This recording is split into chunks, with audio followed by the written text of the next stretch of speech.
Class 10-এর তড়িৎচালক বল, কোষের কোষ EMF এবং কোষের অভ্যন্তরীণ রোধ রিলেটেড অঙ্ক।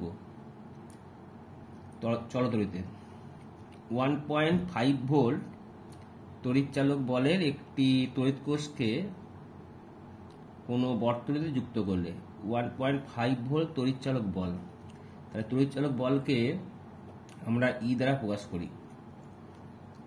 তড়িৎচালক বল ই সমান 1.5 ভোল্ট। কোনো বর্তনীতে যুক্ত করলে 1 অ্যাম্পিয়ার প্রবাহমাত্রা চলে। তাহলে তড়িৎ প্রবাহ মাত্রাকে আমরা বড় হাতের আই দ্বারা প্রকাশ করি এবং তার মান হচ্ছে 1 অ্যাম্পিয়ার। বহির্বর্তনী প্রান্তীয় বিভব প্রভেদ মানে ছোট হাতের ভি,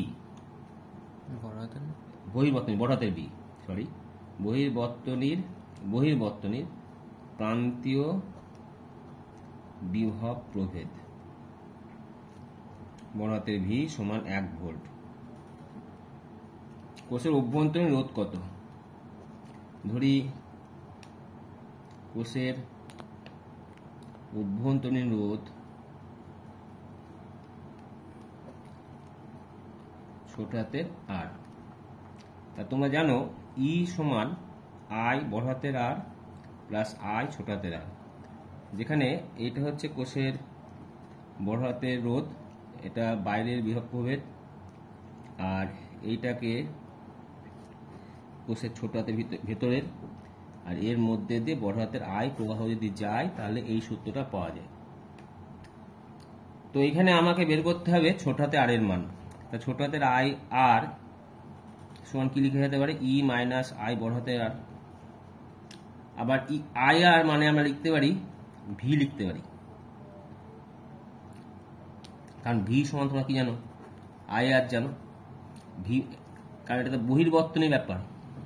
আর এখান থেকে আমি বের করবো কার? আর, তার তলায় কি হবে? আই হবে। এবার মান বসাও। ই এর মান কত? 1.5। ভি এর মান কত? 1। আই এর মান কত?